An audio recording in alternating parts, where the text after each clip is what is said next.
नमस्कार दोस्तों। हमारे आज के गेस्ट स्पीकर दीपक वर्मा जी हमारे बीच आ चुके हैं, जो आईपीएस ऑफिसर रहे हैं।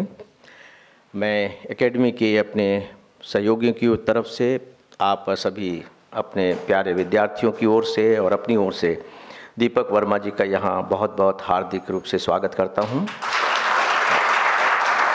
फ्रेंड्स, मैं दीपक वर्मा जी के बारे में आपको थोड़ा सा संक्षिप्त में परिचय देना चाहूँगा। सागर यूनिवर्सिटी के आप स्टूडेंट रहे और केमिस्ट्री में आप में आने के बाद आप जिस जगह पर हैं यहाँ के वो सीनियर पुलिस अधीक्षक रहे हैं, एसपी सुपरिटेंडेंट ऑफ पुलिस रहे हैं। 5 जिलों में आपने सुपरिटेंडेंट ऑफ पुलिस के रूप में काम किया है, क्योंकि मैं ये मान के चलता हूँ कि पुलिस सर्विसेज के रूप में जो सबसे चैलेंज वाला पीरियड होता है वो सुपरिटेंडेंट ऑफ पुलिस का ही होता है।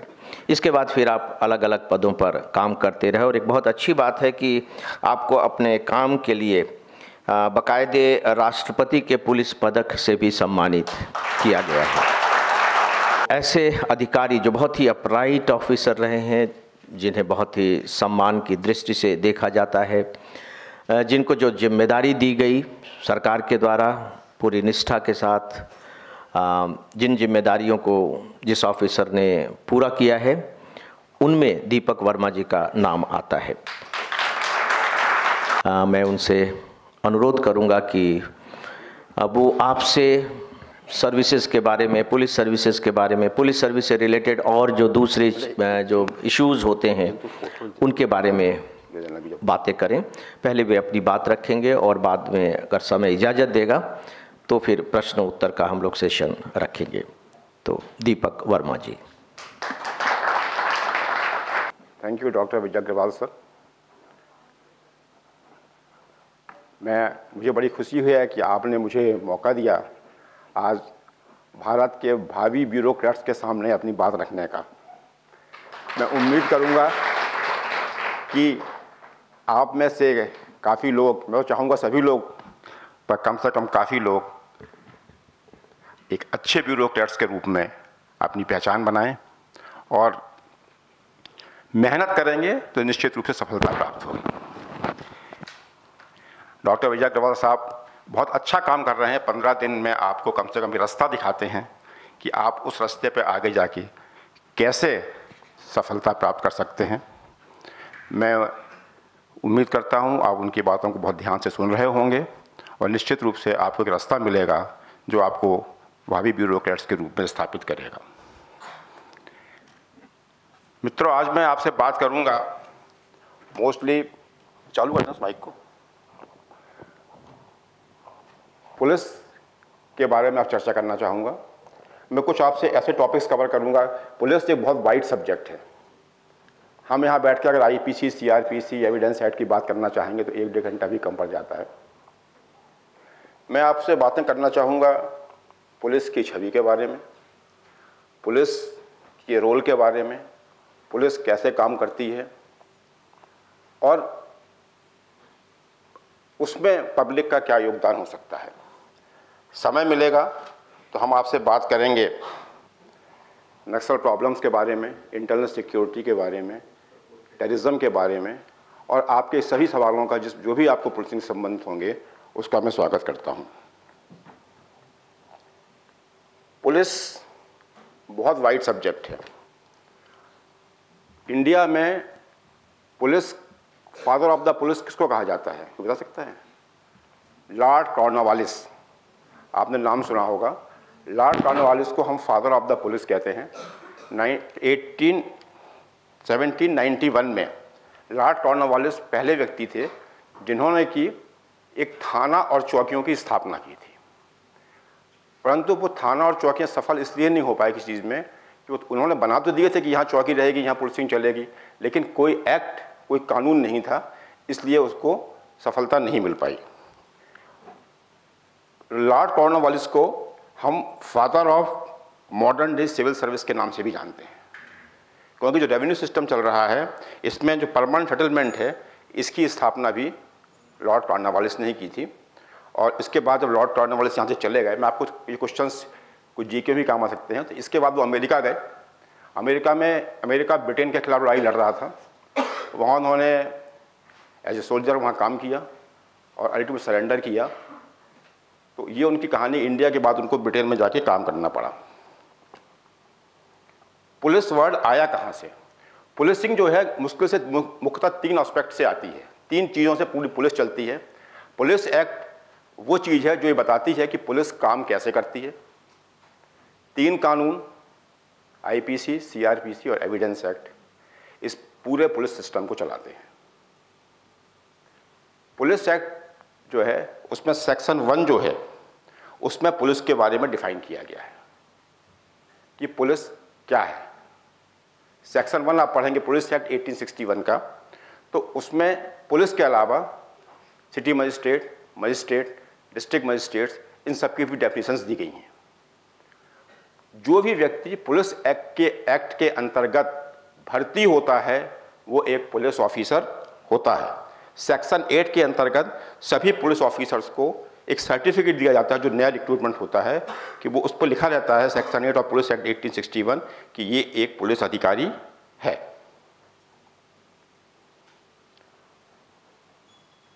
पुलिस के रैंक के बारे में क्योंकि डॉक्टर अग्रवाल साहब ने मुझसे कहा था कि कुछ क्वेश्चंस जनरल नॉलेज के संबंधित या पुलिसिंग के संबंध में छोटे क्वेश्चंस आते हैं जो कि मिस हो जाते हैं। इस संबंध में इसलिए बताऊंगा, पुलिस में जो रैंक होते हैं, हमको सारे पुलिस वाले एक जैसे दिखते हैं? नहीं दिखते हैं। सड़क पे खड़े होते हैं, जो पुलिस परिवार से नहीं होंगे उनको भी लगता है कि सब पुलिस वालों में क्या अंतर है। जैसे एक बार एक चीफ मिनिस्टर साहब से मैं मध्य प्रदेश में मिलने गया, मेरे साथ मेरा टीआई था, मेरा एडिशनल एसपी था। उनने पहला क्वेश्चन मुझसे यही किया है कि आप बताइए कि आप चारों में अंतर क्या है। आप चारों में अंतर क्या है? Chief minister of state as supreme of police मुझसे पूछा कि आप ही पहले तो बताइए कि एसपी साहब कि आप 4 लोग आपके साथ आए, इनमें अंतर क्या है इनमें? तो रैंक पुलिस में होता है कांस्टेबल से स्टार्ट होता है और कहाँ खत्म होता है? डीजीपी तक।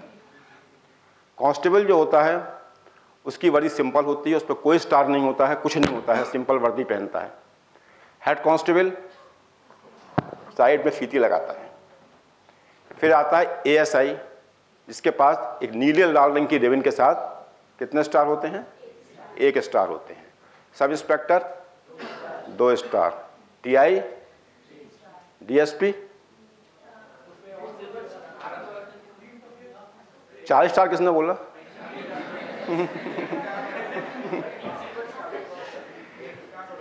नहीं, इंस्पेक्टर को भी 3 स्टार होते हैं, डीएसपी को भी 3 स्टार होते हैं। अंतर ये होता है कि उसकी जो फीती होती है, रिबन, वो नहीं होता है, कोई रिबन नहीं होता है। जो नीला और लाल रिबन होता है ये केवल नॉन गस्टेड ऑफिसर जो होते हैं वहां तक रहता है। डीएसपीस को अलग अलग जिलों में, अलग अलग स्टेट में अलग अलग भाषा में बोलते हैं। कहीं हम इसको डीएसपी, कहीं एसडीओपी, कहीं सर्किल ऑफिसर, जैसा स्टेट का होता है उस हिसाब से काम करते हैं। इसके बाद आता है सुप्रीम ऑफ पुलिस, जिसके लिए आप सब लोग तैयारी कर रहे हैं। सुप्रीम ऑफ पुलिस के पास क्या होता है? और 1 स्टार, और एसएसपी 2 स्टार अश्वेतन, डीआईजी 3 स्टार अशोक, आईजी तलवार बैटन और 1 स्टार, और डीजी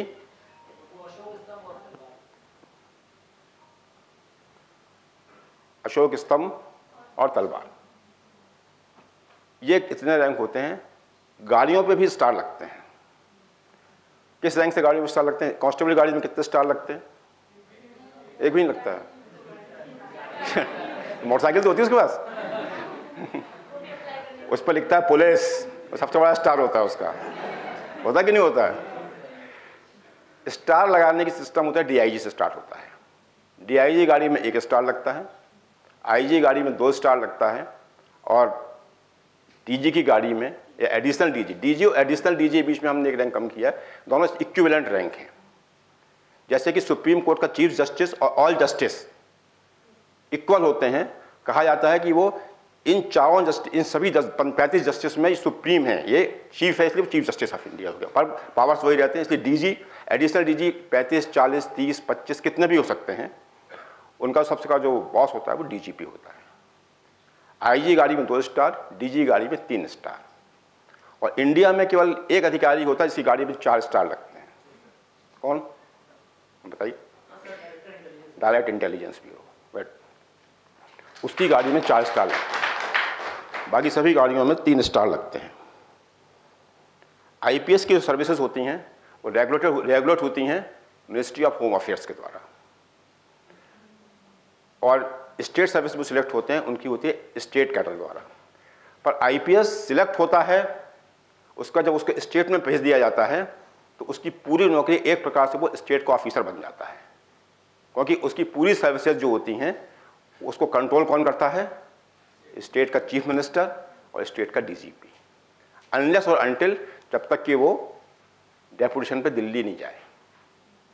तो कहने को तो ऑल इंडिया सर्विस है, लेकिन हम जब स्टेट में आते हैं तो हमारी सर्विस रेस्ट्रिक्ट हो जाती है और हम स्टेट के अंडर में अपना काम करना शुरू करते हैं। और जो डीएसपीज भर्ती होते हैं वो स्टेट में भर्ती होते हैं और स्टेट से काम करते हैं। अब पुलिस की फंक्शनिंग कैसे होती है डिस्ट्रिक्ट्स में? सबसे छोटी इकाई कौन सी होती है पुलिस की? आउटपोस्ट। आउटपोस्ट के अलावा आपको कहीं पुलिस सहायता केंद्र मिलेंगे। हर जगह चौराहे बना दिए जाते हैं जहाँ कोई नहीं बैठा रहता, कभी कोई कुत्ता कोई गधा रहता है, उसकी फोटो खींच के अखबारों में छाप दी जाती है। होता कि नहीं होता है? वो क्या होता है, पब्लिक के प्रेशर में हम खोल तो देते हैं कि साहब हमको पुलिस चाहिए, वहाँ पर स्टाफ ही नहीं होता उतना करने के लिए, तो पुलिस सहायता केंद्र कई जगह खोल दिए जाते हैं पर उनकी कोई वैल्यू नहीं होती। जो सैंक्शनिंग पोस्ट होती है वो होती है आउटपोस्ट, जो हमारी चौकी होती है, उसके बाद थाना, उसके बाद सर्किल या सब डिविजन्स बोलते हैं, उसके बाद एडिशनल एसपी, देन एसपी। इसके एसपी के ऊपर क्या बोलते हैं उसको? रेंज।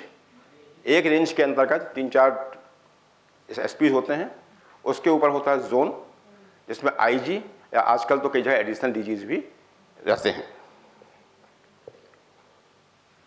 डीजीपी का सिलेक्शन पहले क्या होता था कि स्टेट में जिसको माननीय मुख्यमंत्री जी चाहते थे वो डीजी बन जाता था। बहुत के बाद प्रकाश सिंह यूपी के अधिकारी होंगे लड़के, प्रकाश सिंह साहब ने पुलिस की इमेज बनाने के लिए, पुलिस को इंडिपेंडेंट बनाने के लिए बहुत लड़ाई लड़ी। पूरी हद तक तो नहीं बना पाए, लेकिन कुछ कुछ बातों में सफलता उनमें मिली। सुप्रीम कोर्ट ने डायरेक्शन दिया है कि डीजीपी का सिलेक्शन स्टेट नहीं कर सकता। हमको 10 अधिकारियों का नाम कम से कम यूपीएससी को भेजना पड़ता है। यूपीएससी उसमें से मेरिट और रैंकिंग के आधार पर 3 लोगों का पैनल बना के भेजता है। उसके बाद चीफ मिनिस्टर को होती है अपनी इतनी इंडिपेंडेंस कि उनमें से किसी भी एक व्यक्ति को वो डीजी अपॉइंट कर सकता है। डीजी का फिक्स टेन्योर होता है एटलीस्ट 2 ईयर्स।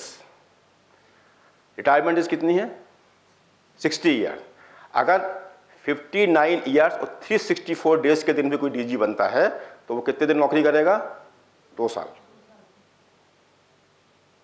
उसका फिक्स टेन्योर कर दिया है कि आपको कम से कम काम करने के लिए इतना समय तो मिले कि हम कोई डिसीजन ले सकें। सबसे इंपॉर्टेंट जो पुलिस की कड़ी होती है वो कौन होती है?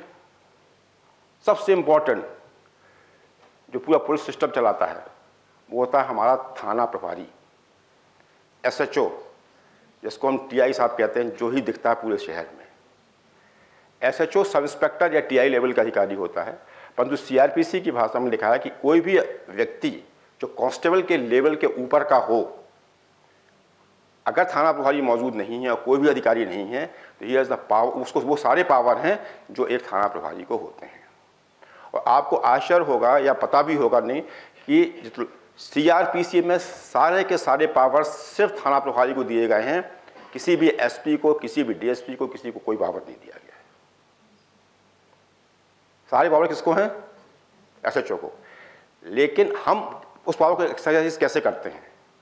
उसमें एक लाइन लिखी हुई है कि जब सीनियर अधिकारी थाने की क्षेत्राधिकार में आता है तो उसके अंदर वो सारे पावर वेस्टेड हो जाते हैं जो थाना प्रभारी को दिए गए हैं। तो मूल पावर जो है थाना प्रभारी है। हमको सुप्रीम कोर्ट भी ये डायरेक्ट नहीं कर सकता आपको कि अगर हमने इनके खिलाफ कोई केस कायम कर लिया कि आप इस केस में चालान करिए। कौन डिसाइड कर सकता है कि चालान होना कि नहीं होना है? केवल एसओजी डिसाइड कर सकता है। इतनी बड़ी पावर हिंदुस्तान में किसी के पास नहीं है।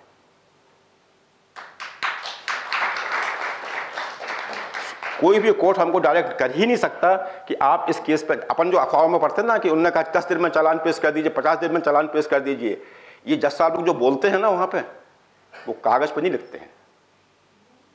आपको जान के आश्चर्य होगा कि बहुत सी बातें जो आप अखबारों में छपती हैं ना, आज जज साहब ने ये फटकार लगाई, ये बोला, वो बोला, जब पेपर हमारे पास उसमें कुछ नहीं लिखा रहता, उसमें केवल कानूनी बात लिखी रहती है। हाईलाइट्स बनती हैं वो जो मौखिक बोली जाती हैं, और वो जानते हैं कि ये एक्स्ट्रा जुडिशियल उसको हम लिख नहीं सकते। तो पावर केवल थानेदार के पास में है, वो ये डिसाइड कर सकता है कि इसमें चालान होना है, इसमें खात्मा कटना है, इसमें क्या करना है। पुलिस दो प्रकार की होती है, सिविल पुलिस और रिजर्व पुलिस। सिविल पुलिस कौन होती है? जो थाने में काम करती है, या जिसको कि हम कानून व्यवस्था, investigation of crime, prevention of crime, इसके लिए इस्तेमाल करते हैं। That's called the civil police.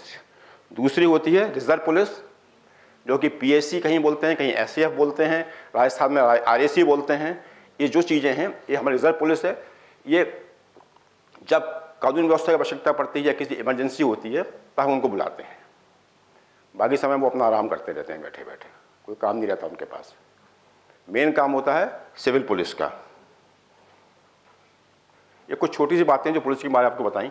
अब मैं कुछ बहुत संक्षेप में आपको आईपीसी सीआरपी बताना चाहूँगा। आईपीसी का जो ड्राफ्ट है सबसे पहले प्रिपेयर किया गया था फर्स्ट लॉ कमीशन द्वारा, जिसको चेयर किया था थॉमस मैक्यूले ने 1834 में। 1834 में पहली बार सोचा गया था कि हमको पुलिस इस्टेब्लिशमेंट बनाना है, पर ये रिवीजन होता रहा, उसमें अमेंडमेंट्स आते रहे, पर ये कानून कभी नहीं बन पाया, लागू नहीं हुआ। 1857 में जब हमारा फर्स्ट फ्रीडम स्ट्रगल हुआ, जिसको कि इंग्लिश पीपल विद्रोह बोलते हैं सरकार के खिलाफ, तब अंग्रेजों के पैर जमीन खिसक गई कि ये हो क्या गया। इतने बड़ा हम देश चला रहे हैं, लेकिन हमको ये पता ही नहीं चला कि इतनी बड़ी चीज़ें होने जा रही हैं। तो आनंद फानन में जो 1834 का जो ड्राफ्ट था उसको उन्होंने रिवाइज किया, और रिवाइज किया उसको बोर्स पीकॉक ने। बोर्स पीकॉक जो है वो आगे जाके कलकत्ता हाई कोर्ट के पहले चीफ जस्टिस बने, और इसको 6 अक्टूबर 1960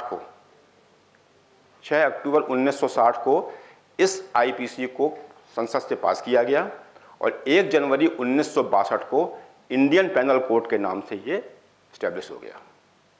आज कितने साल हो गए हैं? 1862 से लगभग 150 साल से ऊपर हो चुका है। आज हम 1862 का कानून जो है उसी से देश चला रहे हैं। आप ये सोच सकते हैं कि जो कानून 1862 की स्थिति को देख के बनाया गया था वो आज 2023 में कैसे एप्लीकेबल होगा। इसीलिए इतने सालों बाद अभी गवर्नमेंट ने, जो आपने पढ़ा होगा कि तीनों बिल्स को अमेंडमेंट करके नए बनाने के साथ जो पेश किया है, जिसको कि अभी सिलेक्ट कमेटी को भेज दिया गया है, उस प्रस्ताव को कि सिलेक्ट कमेटी में उसकी चर्चा होने के बाद फिर होगा, तब जाके हम उम्मीद कर सकते हैं कि अब 160 साल के बाद शायद हम कोई नया कानून देखेंगे। नहीं तो 1862 का जो अभी आगे मैं आपसे चर्चा करूंगा कि पुलिस की इमेज को खराब करने में इन कानूनों को कितना बड़ा रोल है। अब जो नए कानून आ रहे हैं इसमें आईपीसी में कितनी धाराएं थी? 511 सेक्शन थे। नया जो कानून आ रहा है इसमें है 356 सेक्शन है केवल। जो सीआरपीसी है, उस सीआरपीसी की जो है, सीआरपीसी कब बनाया गया था? 1882 में। फिर इसके बाद वो चलता रहा। 41st जो लॉ कमीशन था इंडिया का, उसने फिर इसमें आमूलचूल परिवर्तन किए, और ये 1973 में सीआरपीसी में काफ़ी अमेंडमेंट्स हुए, और नए रूप में अभी जो हम सीआरपीसी पढ़ रहे हैं वो 1973 का अमेंडमेंट है, जो कि 41st लॉ कमीशन की रिपोर्ट के आधार पर आधारित है। 1872 से लागू किया था एविडेंस एक्ट। एविडेंस एक्ट क्या है कि जो कि ये बताता है कि आखिर हम किसी भी इन्वेस्टिगेशन में एविडेंस क्या जुटाएंगे। एविडेंस कितने प्रकार के होते हैं बता सकता है? दो प्रकार के ही एविडेंस होते हैं मेन, डायरेक्ट एविडेंस और सर्कमस्टांशियल एविडेंस। डायरेक्ट एविडेंस क्या होता है कि हमने आपको सीधे मारते देख लिया, डायरेक्ट एविडेंस हो गया। आप आधे घंटे पहले स्पॉट पर दिखे थे, किसी व्यक्ति का मर्डर हो जाता है, वहाँ आपका जूता पाया जाता है, that is a circumstantial evidence, कि इस एविडेंस के आधार पर हम आपके खिलाफ पेश कर सकते हैं। और हम डिटेल में जाएंगे तो इस एविडेंस को डायरेक्ट उनको 4 भागों में बांट दिया गया है, उसको आप पढ़ सकते हैं। ये 3 कानून के बारे में मैंने आपको बहुत थोड़ा सा एक इंट्रोडक्टरी आइडिया देने की बात की, इसके बाद हम पुलिस की बात करें। अब आता है FIR। सबसे बड़े, आप सब लोग एक सीरियल देखते होंगे कभी FIR, ऐसा कुछ भी नहीं होता, सीरियल में दिखता है मेरे ख्याल में बड़ा पॉपुलर सीरियल रहा है FIR के नाम से, सब लोगों ने देखा होगा। FIR एक फर्स्ट लीगल डॉक्यूमेंट है जो कि पुलिस फाइल करती है। पर आपको आश्चर्य होगा या पता होगा, कभी क्वेश्चन पूछ भी सकते हैं कि CRPC IPC में कहीं भी FIR वर्ड का कहीं कोई उल्लेख नहीं है। मालूम है आप लोगों किसी को? बहुत पढ़ते हैं FIR कर दीजिए, FIR कर दीजिए, फलाना कर दीजिए, ढिमका कर दीजिए, लेकिन FIR शब्द का उल्लेख किसी कानून में नहीं है। CRPC की धारा 154(3) कहती है कि अगर आपको किसी से कोई शिकायत है तो आप थाने में अपनी शिकायत दर्ज कराइए। चूंकि हम जब थाने में जाके रिपोर्ट दर्ज कराते हैं तो उसको हमारा प्रथम सूचना माना जाता है, तो हमने उसको प्रथम सूचना रिपोर्ट बना लिया, और जो पुलिस ने अपने कागज़ तैयार किए उसमें ऊपर लिख दिया प्रथम सूचना रिपोर्ट, क्योंकि ये पहली इन्फॉर्मेशन थी जो कि आपने हमको दी, इसलिए ये हो गया प्रथम सूचना रिपोर्ट। परंतु अगर हम कानून की किताब पढ़ेंगे, IPC CRPC में कहीं जाएंगे, कोई साहब से पूछ सकता है कभी क्वेश्चंस में कि बताइए FIR किस बुक में मिलता है, तो FIR शब्द का उल्लेख किसी बुक में नहीं है। पहली रिपोर्ट जो 154(3) में आती है वो कानून, उसको हम प्रथम सूचना रिपोर्ट, ये ओरल हो सकती है, लिखित में हो सकती है, कैसे भी हो सकती है। FIR अगर हमने लिख लिया, उसके बाद उससे क्या होगा, उससे कितने हल हो सकते हैं, FIR का लास्ट रिसोर्ट क्या हो सकता है FIR का। अगर इन्वेस्टिगेशन में हमने एविडेंस पाया, हम क्या करेंगे, चार्जशीट फाइल कर देंगे कोर्ट में। अगर हमने कोई एविडेंस नहीं पाया, क्या करेंगे हम, उसमें फाइनल रिपोर्ट, खात्मा बोलते हैं उसको, वो लगा देंगे कि साहब हमने पूरा इन्वेस्टिगेशन किया और हमको कोई एविडेंस नहीं मिला। और तीसरा है कि अगर हमने आपकी रिपोर्ट झूठी पाई इन्वेस्टिगेशन में, कि आपने पूरी ही रिपोर्ट झूठी की थी, तो उसको हम बोलते हैं खारिजी काटना, और उसके बाद जिसने रिपोर्ट की है उसके खिलाफ पुलिस कोर्ट में जा सकती है। किसने झूठी रिपोर्ट की थी, हमारा टाइम वेस्ट हुआ, सबका हुआ, सामने वाला भी हरास हुआ।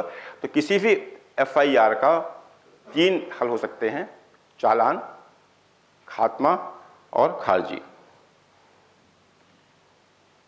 एक होती है 0 FIR। हर FIR का एक नंबर होता है। आप कहीं भी थाने में रिपोर्ट लिखा, किसी ने रिपोर्ट लिखाई है उसमें से कभी, लिखाई है ना, उसमें एक नंबर होता है 10 बटे जो ईयर होता है ना, FIR का नंबर 1 जनवरी से स्टार्ट होता है और 31 जनवरी तक लास्ट होता है। 1 जनवरी को पहला नंबर दिया जाता है FIR को, और 31 जनवरी को लास्ट नंबर दिया जाता है। 0 FIR क्या होती है, 0 FIR, अगर आप मान लीजिए कि यहाँ पे बैठे हुए हैं, ये श्यामला हिल्स थाने के अंतर्गत आता है, आप रात को घूमने रेलवे स्टेशन पे गए, वहाँ आपसे मारपीट हो गई, वहाँ से भग के आप जान बचा के यहाँ आ गए, अब वहाँ जाके आप रिपोर्ट लिखाएंगे तो लगता है कि आपको फिर बदमाशों को वहाँ पीटेंगे आप जाएंगे, तो आप श्यामला हिल्स थाने में जाके रिपोर्ट कर सकते हैं। तो श्यामला हिल्स थाना चूँकि उसका जुरिडिक्शन नहीं आता है, वो उस FIR को 0 नंबर देगा, 0/23, और वो लिख के उस FIR को कहाँ भेज देगा, रेलवे स्टेशन बाबू थाना, वहाँ भेज देगा। तो 0 FIR के ऊपर भी बहुत पहले क्वेश्चन आ चुका है कि 0 FIR किन परिस्थितियों में लिखी जा सकती है। अगर आप थाने में रिपोर्ट लिखाने गए और आपकी रिपोर्ट लिखने से मना करिए थानेदार साहब ने, चलिए भग जाइए, नहीं लिखते रिपोर्ट, क्या क्या रेमेडी आपके पास, घर आके सो जाएंगे? आप कोर्ट जाएंगे, कोर्ट में जाके आप एप्लीकेशन लगाएंगे, मजिस्ट्रेट उसकी सुनवाई करेगा और 190 में वो फिर पुलिस को इंस्ट्रक्शन देगा कि आप इसमें इन्वेस्टिगेशन करिए। एफआईआर किन केसेस में होती है? Cognizable offence. कॉग्निजेबल ऑफेंस क्या होता है? कॉग्निजेबल ऑफेंस जिसमें कि पुलिस बिना मजिस्ट्रेट के ऑर्डर के इन्वेस्टिगेशन कर सकती है और आपको बिना किसी वारंट के गिरफ्तार कर सकती है। दूसरी रिपोर्ट होती है नॉन कॉग्निजेबल ऑफेंस की, उसकी पुलिस रिपोर्ट लिखती है, लेकिन उसमें नीचे लिखा रहता है, कभी आप देखिएगा कभी रिपोर्ट लिखाएंगे कि फरियादी को कोर्ट में जाने की सलाह दी गई। सलाह कोई देता नहीं है आपको, आप तो सोचते हैं मैं रिपोर्ट लिखाना गया, मेरी रिपोर्ट लिख गई और पुलिस कार्रवाई करेगी, पुलिस कुछ नहीं करती है। फिर आप क्या सोचते हैं, सामने वाला जिसने आपको पीटा था वो क्या बोलता है आके, मैं तो पुलिस वाले को पैसे दिया तो आप कुछ नहीं होना है, बोलता है ना। हम भी सोचते हैं यार बात सही है, मैं तो रिपोर्ट लिखा के, अपने पास कॉपी भी है उसकी, जबकि वो नॉन कॉग्निजेबल ऑफेंस है। और मैं आपको बताऊं ये बहुत बड़ा हथियार है हमारे रिपोर्ट लिखने वाले के पास में कि किस रिपोर्ट को कॉग्निजेबल बनाना है, किस रिपोर्ट को कॉग्निजेबल नहीं बनाना है। और इसी से जो पुलिस की बदनामी होती है या जो भी होता है, ये इन्हीं बारीक सी लाइन है। सामने वाले ने आपको गाली दी, ठीक, आपने जाके थाने में बता दिया गाली दी, आपने इतना लिखा कि साहब राम सिंह आया था, उसने मुझे आके माँ बहन की गालियां दी, वो आपका बन गया नॉन कॉग्निजेबल ऑफेंस। क्यों? आपको बोलना पड़ेगा कि साहब जो गालियां दी वो सुनने में बुरी लगी। भाई गाली कौन सी अच्छी लगती सुनने में? देखिए कानून में लिखा हुआ है कि गाली दी जाए और सुनने में बुरी लगे, तब तो कॉग्निजेबल ऑफेंस बन गया, और सुनने में अच्छी लगी आपको तो कोई कॉग्निजेबल ऑफेंस नहीं बनता। तो हमारा जो थानेदार या हवलदार होता है ना, वो इस चीज़ का फ़ायदा उठाता है कि किस केस को कॉग्निजेबल बनाना है, किस केस को नॉन कॉग्निजेबल बनाना है। और ये सबसे बड़ी जो पुलिस की बदनामी होती है, इसमें बहुत बड़ी होती है। अगर हमने आपको नॉन कॉग्निजेबल ऑफेंस की रिपोर्ट दे दी, उसको लेके भी आप कोर्ट में जा सकते हो। जैसा हम पुलिस के पास गए थे, पुलिस ने हमको नॉन कॉग्निजेबल ऑफेंस की रिपोर्ट दी है, उसमें लिखा है कि आप मजिस्ट्रेट के पास जाइए, तो ये मेरे फैक्ट्स हैं, मजिस्ट्रेट साहब सुनेंगे, तो उसमें आपको फिर वो 190 के अंतर्गत आपको इन्वेस्टिगेशन करने के लिए अधिकार दे देंगे। पिछले यूपीएससी में शायद या इसके पहले क्वेश्चन आया है कस्टडी के बारे में, पुलिस कस्टडी और जुडिशियल कस्टडी। शायद लास्ट ईयर आया है, इसके पहले कभी आया, मुझे एग्जैक्ट याद नहीं है। एवरी अरेस्ट इज कस्टडी, इस बात को आप ध्यान से सुनिए, नोट करिएगा। Every arrest is custody but every custody is not a arrest. समझ में आया? हर अरेस्ट कस्टडी होता है, पर कस्टडी में हम किसी को भी ले सकते हैं, उससे पूछताछ करके उसको छोड़ सकते हैं, वो अरेस्ट नहीं होता है। हम जब किसी को गिरफ्तार करते हैं या पुलिस, हम किसी को लाते हैं पूछताछ करने के लिए, मर्डर कर दिया, चोरी कर ली, कुछ भी कर लिया, तो हमारे पास कितना समय होता है? 24 आवर्स होते हैं। 24 आवर्स में हमको उसको मजिस्ट्रेट के सामने पेश करना पड़ता है। हम साहब उसको पेश करते हैं, उसको पूछते हैं कि साहब हमको इससे और पूछताछ करनी है, हमको रिमांड दे दीजिए। वो रिमांड मैक्सिमम मिल सकता है हमको 15 डेज का, that is police custody. 15 days के बाद हमारा इन्वेस्टिगेशन चल रहा है, अभी इन्वेस्टिगेशन खत्म नहीं हुआ, तो हम क्या करते हैं, कह देते हैं मजिस्ट्रेट को हमको इनकी आवश्यकता तो नहीं है, तो मजिस्ट्रेट उसको जेल भेज देता है। अब वो किसकी कस्टडी में हो जाता है? Judicial custody. वो किसकी कस्टडी में हो गया? वो मजिस्ट्रेट साहब की कस्टडी में। तो अगर सजा 10 साल से ज़्यादा है किसी केस में, तो हमको 90 दिन के अंदर उसका चालान पेश करना पड़ता है, चार्जशीट फाइल करनी पड़ती है। और अगर सजा कम है तो 60 डेज के अंदर हमको चार्जशीट फाइल करनी पड़ती है। अगर हम 60 डेज या 90 डेज के अंदर चार्जशीट फाइल नहीं करेंगे तो मजिस्ट्रेट उसको बेल देने के लिए एम्पावर्ड है, ऑटोमेटिक बेल हो ही जाएगी उसकी। ये नहीं कि बेल उसके पहले नहीं होती है, बेल उसके पहले कभी भी कोर्ट के पास जबरदस्त पावर है, कोर्ट जब चाहे तब बेल आपको दे सकता है। इसकी इमेज निगेटिव क्यों है? मान लीजिए आज आपकी गर्मी का मौसम है, पूरे आपके पानी नहीं आ रहा है, 3 दिन हो गए पानी नहीं आ रहा, बिजली नहीं आ रही है, आप परेशान हो कि आप क्या करोगे? आप बहुत सारे महिला पुरुष इकट्ठे हुए, 200-500 नगर पालिका के सामने बैठ गए, बिजली ऑफिस के सामने बैठ गए। उनकी शिकायत किससे है? नगर पालिका से, बिजली विभाग से है, पुलिस से कोई लेना देना नहीं है। वो अपना बैठ के उनके हाय हाय कर रहे हैं, सब कुछ कर रहे हैं। हमारी ड्यूटी क्या है? सड़क चलती रहे। जैसे हमने सड़क से उनको हटाया, वो नगर पालिका एमपी भी भूल गया, पुलिस मुर्दाबाद के नारे लगाने लगे। होगा कि नहीं होगा? आज दिल्ली में बच्चे प्रदर्शन करते हैं यूपीएससी के साथ, ये एग्जाम नहीं होना चाहिए, पिछला पेपर बहुत खराब आया था, यूपीएससी का पिछला पेपर आईआईटीएन के हिसाब से आया था, आया भी था, सब कुछ किया। मुखर्जी नगर में आंदोलन हो रहे हैं, सब जगह हो रहे हैं। आपकी गुस्सा किससे है? यूपीएससी से। आप धौलपुर हाउस सामने बैठ गए, आपको हमसे कोई लेना नहीं। हमारा काम है कि रोड चलती रहे धौलपुर हाउस के सामने की।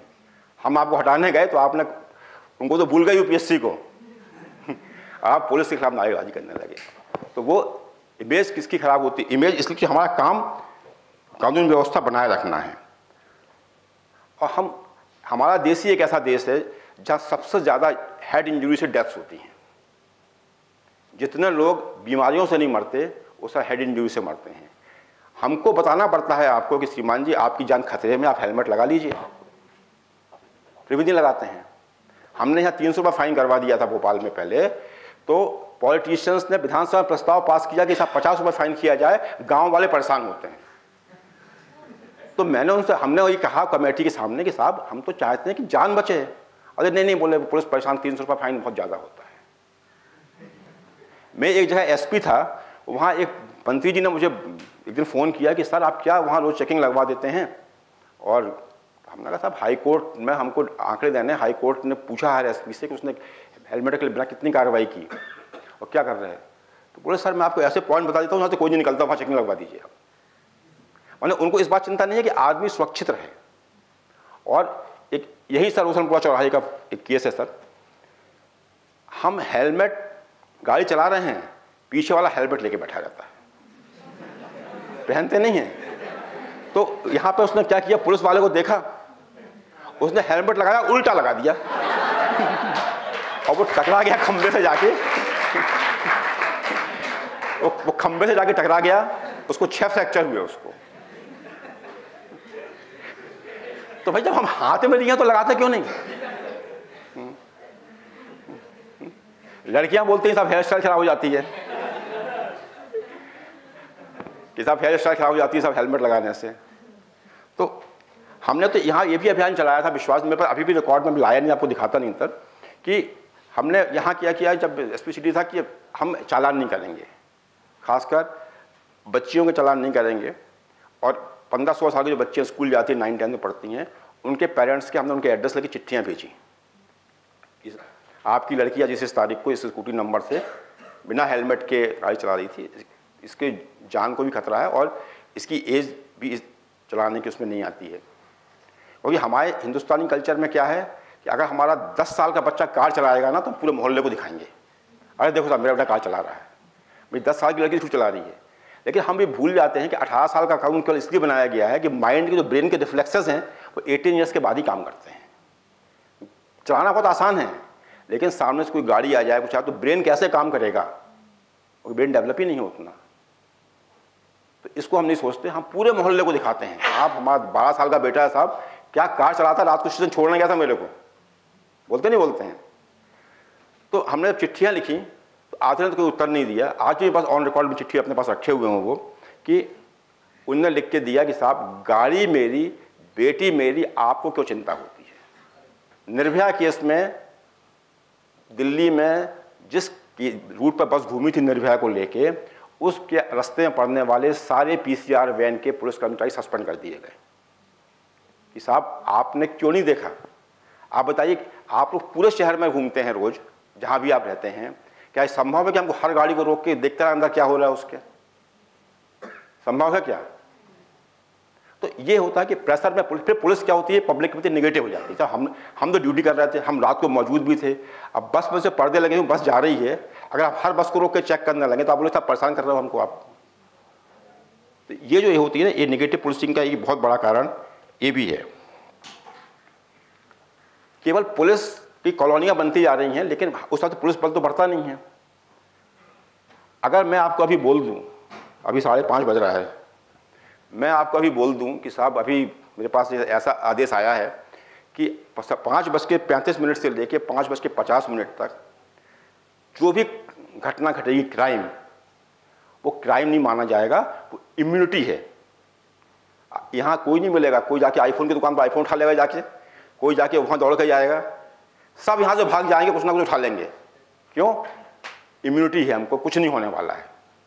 ये केवल एक भय है पुलिस का, या डर है कि साहब हम कुछ घटना करेंगे तो पुलिस हमको पकड़ सकती है। यही इस देश को चला रहा है, सिस्टम को चला रहा है।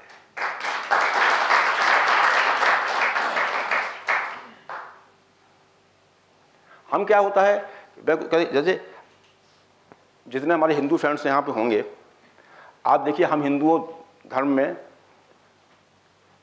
सबकी पूजा करते हैं। हम सांप की ही पूजा करते हैं, हम चूहे की ही पूजा करते हैं, हम शेर की ही पूजा करते हैं, क्योंकि सांप हमको काट सकता है, शेर हमको खा सकता है, चूहा नुकसान कर सकता है। हम उस हर, ये भी मेरा खुद का लॉजिक है, कोई धर्म विरोधी बात नहीं कर रहा हूँ, माफ़ करिए यदि किसी को बुरा लग जाए तो हम हर उस चीज़ की पूजा करते हैं जिससे हम डरते हैं। आप बताइए, मैं तो सोचता था नहीं पढ़ा हो, किसी ने पढ़ा है कहीं खरगोश की पूजा होती? सोचा कभी आपने? कभी आपने अपना माइंड अप्लाई किया कि हम हर क्या चीज़ का कुछ ना हो, हम खरगोश की पूजा क्यों नहीं करते? उससे कोई डर ही नहीं है, निरीह प्राणी बेचारा क्या कर लेगा हमारा। तो भय बिन होत ना प्रीत पराई। हमें नहीं कहते पुलिस का डर होना चाहिए, पुलिस का आतंक होना चाहिए, नहीं होना चाहिए बिल्कुल, लेकिन असामाजिक तत्वों को इतना डर तो होना चाहिए कि उनको लगे कि अगर हम कुछ करेंगे तो हम फंस सकते हैं। वो सही नहीं करे तो कम से कम गलत तो नहीं करे। अति करता है वो भी गलत है, लेकिन इतना डर भय तो होना चाहिए। और ये चीज़ सिस्टम में जो हम आपका, जब आप कभी अधिकारी बनेंगे, आप जाके बैठेंगे इस सिस्टम में, तो इस चीज़ को भी आप याद रखिएगा। नहीं तो आपको लगेगा कि ये सब तो बातें हैं, हम जब बन जाएंगे तो हम भी उसी रास्ते में चले जाएंगे। उस रास्ते पर आप कभी मत जाइएगा। कोशिश करिएगा कि हम इस सिस्टम को हम बदल नहीं सकते, लेकिन अपने आसपास जितना हो सकता है उसको हम बदलने की कोशिश करें। मैंने भी एक जगह जहाँ मैं एसपी रहता था, वहाँ मैंने चीज़ को बहुत मार्क किया कि हमारा जो व्यक्ति है, आम आदमी है, जो गरीब आदमी है, पब्लिक का व्यक्ति है, वो किसी थानादार का नाम नहीं जानता। वो किसको जानता है? हवलदार साहब को जानता है, सिपाही साहब को जानता है, टीआई साहब को जानता ही नहीं है वो। मैंने एक अभियान चला के 1 महीने में करता था, जहाँ भी जाती हर गांव में कैंप लगवाता था। टीआई साहब खुद मौके पर जाते थे, अपना परिचय देते थे और समस्याएं पूछते थे कि आपकी समस्या क्या है। तो जनता को बड़ा आश्चर्य हुआ, ये कौन सी बात हो गई, पुलिस आके पूछ रही है। और उसको क्रॉस चेक करने के लिए मैं क्या करता था कि मैं रात को 12 बजे हर थाने से रिपोर्ट लेता था कि कल टीआई साहब कौन कौन से गांव में जाएंगे, और उसमें से किसी भी 4 या 5 गांव में मैं बिना बताए पहुंचता था। तो इसलिए सोचता था कि 100 किलोमीटर दूर गांव टीआई साहब पहुंचेंगे नहीं, पहुंचेंगे, एसपी साहब कहीं भी पहुंच सकते हैं। तब धीरे धीरे लोगों का फेथ डेवलप होता है। मेरा मोबाइल नंबर हर व्यक्ति के पास होता था, ओपन रहता था पब्लिक के लिए। सारे फोन में रात को 12 बजे उठाता था, पर उसके कारण समस्या होती। रात को 1 बजे फोन करता है, सर लाउड स्पीकर बज रहा है, साहब बंद करा दीजिए। कहाँ? 150 किलोमीटर दूर गाँव से। हमने साहब थाने में कोई फ़ोन नहीं उठा रहा, तो एसपी साहब को फोन लगा, नंबर तो है ही, एसपी साहब फोन लगा दिए 1:30 बजे रात को। ऐसे भी होते हैं, पर कुछ अति झेलने के लिए आपको तैयार होना चाहिए, तभी आप उसको उगड़ देंगे। हर आदमी का सोचता है कि पुलिस की इमेज क्या है। जैसे डॉक्टर साहब जानते हैं, नवाज साहब, मैं अपनी बात निकाल कर, जैसे ना मैं शराब पीता हूँ, ना पानी, ना तंबाकू खाता हूँ, ना सिगरेट पीता हूँ, ना सुपारी खाता हूँ, पान कुछ नहीं खाता हूँ। लोग क्या कहते हैं, मेरे दोस्त क्या कहते हैं और मेरे मिलने वाले क्या कहते हैं, ऐसा आप कैसे पुलिस वाले हैं? तो मैंने उनसे कहा, पुलिस के लिए कैरेक्टरिस्टिक फीचर है क्या ये, कि यदि पुलिस है तो दारू पीना चाहिए, उसको आवारागर्दी करना चाहिए, उसको ऐसा करना चाहिए, भले वो सब अगर नहीं है तो आप पुलिस वाले हैं ही नहीं। हमारे माइंडसेट में चीज़ बनी हुई है, क्योंकि हमने कहा ना कि हम देखते हैं दबंग, तो हमको फिर पुलिस वाला ऐसे दिखता है उसको। ये कुछ छोटी छोटी चीज़ें हैं जो कि आप अगर याद रखेंगे तो आपको एथिक्स के पेपर वगैरह होते हैं, आपको अपनी तर्क वगैरह लिखने के लिए भी काम आएंगे। जिलों में कलेक्टर और एसपी की भूमिका के बारे में थोड़ा बात करूंगा। कलेक्टर और एसपी आप में आधे कलेक्टर बनेंगे, आधे एसपी बनेंगे। ये मत सोचिए कि हम एक अपनी पर्सनल चॉइस होती है। मेरिट में आके हम आईपीएस चुनते हैं, हमारी चॉइस ऐसी है। मेरिट में आके हम आईएएस चुनते हैं, हमारी चॉइस ऐसी है। दोनों सर्विसेज बराबर हैं, लेकिन ये चीज़ तो है कि आईएएस का अपर हैंड होता है, जिले में कोऑर्डिनेट वही करता है। तो आप एसपी रहें, कुछ भी रहें, लेकिन आप उसका कोऑर्डिनेशन बना के रखना पड़ता है उसको आपके साथ में। तो एक चीज़ कभी अपने दिमाग में मत लाइएगा साहब मैं तो आईएएस नहीं बन पाया, आईपीएस बन गया साहब, क्योंकि दोनों सिस्टम का एक ही सिस्टम के अंग हैं। अगर कभी कलेक्टर एसपी साथ साथ भ्रमण करेंगे जिले में, साथ साथ जाते हैं, तो हम लोग हमेशा कोशिश करते थे कि मैं एसपी था कि हम लोग कहीं भी आते थे, चाहे मेरा काम होगा तो कलेक्टर साथ जाता था, कलेक्टर का काम हो तो मैं साथ में जाता था। पब्लिक को ये मैसेज जाना चाहिए कि कलेक्टर और एसपी की ट्यूनिंग बहुत अच्छी है, जिले में एक ही भाषा बोली जाती है। पुलिस को सबसे बड़ी दिक्कत क्या आती है, पुलिस को सूचनाएं नहीं मिलती। हमारा सारा सिस्टम बेस्ड एविडेंस के ऊपर, हमको सूचना नहीं मिलती। सूचना कौन देगा? आपसे हम बोलें कि साहब एक्सीडेंट हो गया है, आप बोलें पुलिस पहले हमारी नाम पता लिखने लगती है, बैठ के नाम बताओ, लिखती है, तो हम क्यों दें? तो मेरा आपसे क्या अनुरोध है कि हम कोशिश करें, जैसे मैंने पहले आपसे कहा था कि अपने आसपास कहीं क्राइम नहीं होने देना है। आप जिस व्यक्ति को भी जानते हैं उसको इन्फॉर्मेशन दीजिए, उसको बताइए कि साहब यहाँ पे ये इस प्रकार की घटना घट रही है, इस प्रकार का क्राइम हो रहा है। इसी भोपाल में हमने पब्लिक की इन्फॉर्मेशन के आधार पे, शुद्ध बता रहा हूँ मैं, पब्लिक की इन्फॉर्मेशन के आधार पे कम से कम आईएसआई के 10 एजेंट्स पकड़े हैं, और उनकी इन्फॉर्मेशन पे पूरे इंडिया में एजेंट्स पकड़े गए हैं। और ये शुद्ध हमारा उसमें कोई रोल नहीं था, किसी पब्लिक वाले ने हमको बताया। जैसे एक पब्लिक वाले ने मुझे एक दिन आके बताया कि सर एक अंधा व्यक्ति है, मुस्लिम है, उसका बच्चा 20 साल पहले गुम गया था। अब वो कहीं से एक बच्चे को लेके आ गया, 20 साल के व्यक्ति को, बोलता है कि साहब हमारा बच्चा अजमेर शरीफ में मिल गया हमको। बहुत छोटी सी बात थी कि हमने उसको वॉच करना शुरू किया कि 20 साल पहले बच्चा कैसे मिल सकता है। हमने उसके फ़ोन इंटरसेप्ट किए, सब कुछ किया उसका। अल्टीमेटली वो आईएसआई का एजेंट निकला। किसने बताया? पब्लिक ने बताया। तो ऐसी इंफॉर्मेशन हमको, कि हमारे पास कोई सोर्स नहीं, हम अपने सोर्स से तो बुलाते हैं, हमारा सोर्स पब्लिक ही है। आज आप जैसे देखते हैं, मान लीजिए कि चाहे रॉ ऑपरेट करता हो, चाहे सीबीआई ऑपरेट करती हो, चाहे आप सुन रहे हैं कि साहब कनाडा में ऐसा हो गया, पाकिस्तान में ऐसा हो गया, कोई आतंकवादी वहाँ मारेगा, कोई वहाँ आतंकवादी यहाँ मारेगा, कोई क्लेम नहीं करता कि हमने मारे हैं। लेकिन इन्फॉर्मेशन किसकी होती है? पब्लिक की इन्फॉर्मेशन होती है। आप देखिएगा उसमें कि अगर पब्लिक आपके साथ में रहेगी तो निश्चित रूप से आप एक सक्सेसफुल अधिकारी बनेंगे। और निराश होने की कभी ज़रूरत नहीं है ज़िंदगी में। जितने लोग भी निराश हों वो 12th फेल पिक्चर जरूर देख लीजिएगा, अभी आई है। मनोज ने मेरे साथ ट्रेनिंग की है, और जो उसमें दिखाया गया है उसमें 10% एग्जीक्यूट हो सकता है, कोई इतनी मेरी उससे बात कभी नहीं हुई, लेकिन 90% उसकी कहानी सही है। तो जब वो एक गांव से निकल के एक व्यक्ति जिसको यूपीएससी का यूनी मालूम था, वो एक आईपीएस अफसर बन सकता है, आज आईजी है वो आज की डेट में, तो आप क्यों नहीं बन सकते हो? हाँ, वो एक मेंस में इसीलिए फेल हो गया कि उसको टेररिज्म के ऊपर निबंध आता था, और परीक्षा में मेंस में टूरिज्म पर निबंध आ गया, वो टेररिज्म पर लिखाया।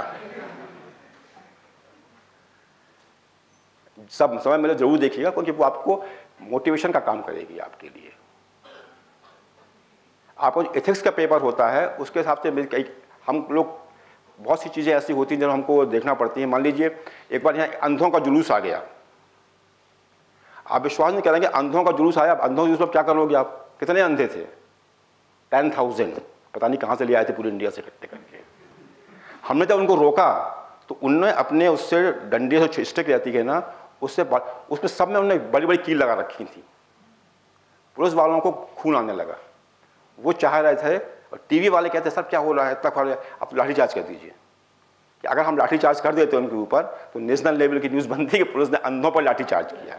अब ऐसी सिचुएशन में अगर आप पुलिस अफसर हैं, आप कैसे डील करेंगे ये आपको सोचना है। क्वेश्चंस मैं आपको डाल रहा हूं, आप इसका आंसर अपने अपने हिसाब से अपना अपना बनाइएगा। ये रियल घटना बता रहा हूं, एक रियल स्टोरी मैं आपको बता रहा हूं। एक डिप्टी चीफ मिनिस्टर थे मध्य प्रदेश के, उनके घर में सुबह नर्मदा बचाओ आंदोलन के 5 बजे 2000 आदमी उनके बंगले में घुस गए आके।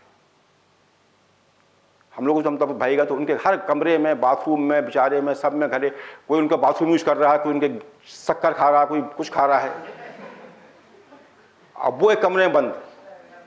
उनकी जो नेता थी वो राष्ट्रीय अंतर्राष्ट्रीय पुरस्कार प्राप्त हस्ती, सब पूरा टीवी मीडिया हिंदुस्तान का नहीं, वर्ल्ड का, BBC CNN के साथ में, सभी जनता के मकान हैं। मंत्री जी तो जनता के नौकर हैं, जनता का मकान हम खा रहे हैं, पी रहे हैं, आपको क्या दिक्कत है? एज ए पुलिस ऑफिसर आप कैसे डील करेंगे? इस बात को आप बनाइएगा।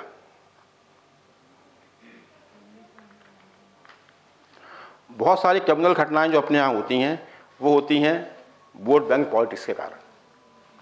Naxalism, internal security. Internal security Hindustan में सबसे पहले किसने इंटरनल सिक्योरिटी की बात की थी? सबसे पहले आप चाणक्य को पढ़िएगा। चाणक्य ने कहा था कि प्रजा की रक्षा करना राजा का कर्तव्य होता है और राजा का सबसे बड़ा काम है प्रजा की रक्षा करें। 4 फैक्टर्स प्रभावित करते हैं इंटरनल सिक्योरिटी ऑफ किसी भी कंट्री को। बाहर से दुश्मन, अंदर का दुश्मन, बाहर से सहायता प्राप्त अंदर का दुश्मन, और अंदर से सहायता प्राप्त बाहर का दुश्मन। ये 4 लोग जो होते हैं ये हमारे इंटरनल सिक्योरिटी फैक्टर्स को प्रभावित करते हैं। चाहे वो नक्सलिज्म हो, हमने भोपाल में नक्सलाइट्स पकड़े थे, 50-50 लाख के इनामी थे वो लोग। आप सोचिए भोपाल जैसे शहर में बैठ के वो फैक्ट्री चला रहे थे और कम से कम 20 साल से फैक्ट्री चला रहे थे, किसी को नहीं पता था। उन्होंने बाकायदा दुकान खोल रखी थी फाउंड्री की, जैसे वो आपके घर पे जाके भी आपका काम करते थे, आपके लिए अलमारियाँ ही बनाते थे और पीछे वाले कमरे में बैठ के बंदूक बनाया करते थे। और 20 साल से रह रहे थे, किसी को नहीं पता था। एक टिप मिली हमको छोटी सी, उसके आधार पर हमने पकड़ा उनको। तो ये छोटी छोटी सी बातें मैंने आपसे डिस्कस की। टॉपिक्स बहुत हैं, पता नहीं आपको अच्छा लगा बुरा लगा और मैं इतना ज़रूर कहूँगा आपको, इतना ज़रूर मैं आपसे जरूर कहना चाहूँगा कि कभी भी असफलता से निराशा मत होइए। क्या होता है कि हम जब आगे बढ़ते हैं, किसी चिंतक ने कहा भी है कि 1000 मील चलने के लिए भी शुरुआत कहाँ से होती है? पहले स्टेप से होती है। तो पहला स्टेप तो रखना ही पड़ेगा आपको।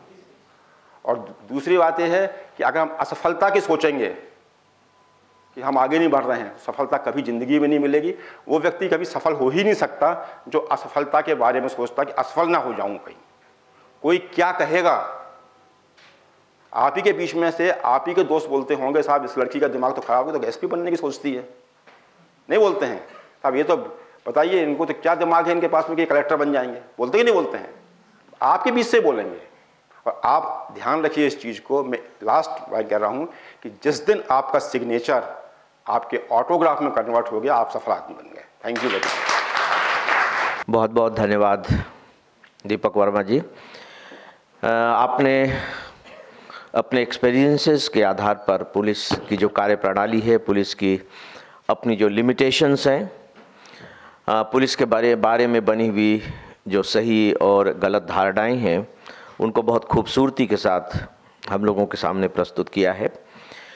और मुझे लगता है कि इसके ज़रिए जो स्टूडेंट हैं उन्हें जो एक मैसेज लेना चाहिए वो ये कि कैसे हमारे सामने हमेशा किसी भी सिक्के का एक ही पहलू मौजूद रहता है और उसी के आधार पर हम उनके बारे में कोई भी फैसला ले लेते हैं, धारणा बना लेते हैं, दूसरे पहलू को जानने की कभी कोशिश नहीं करते। और मुझे लगता है कि पुलिस के बारे में जो दूसरा पहलू हो सकता है उसको बहुत ही खूबसूरती के साथ दीपक वर्मा जी ने हम लोगों के सामने रखा है। इसके लिए दीपक जी मैं आपका बहुत बहुत आभार व्यक्त करता हूं।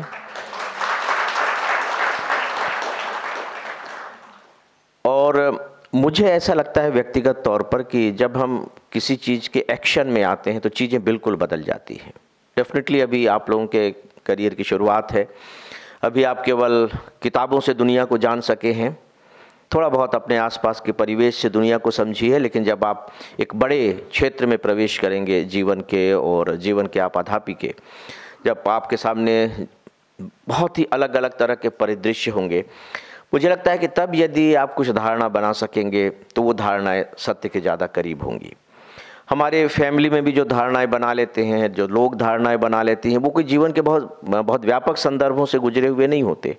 एक छोटी सी जगह, एक अपने साथ घटना घटी और उसी के आधार पर वो चीज़ों को समझने लगते हैं, लेकिन अंदर के जो चैलेंजेस होते हैं उनको वो देख नहीं पाते। तो उनके लिए अब उनको भी कितना दोषी ठहराया जाए या नहीं ठहराया जाए, वो भी एक बहुत बड़ा इशू होता है।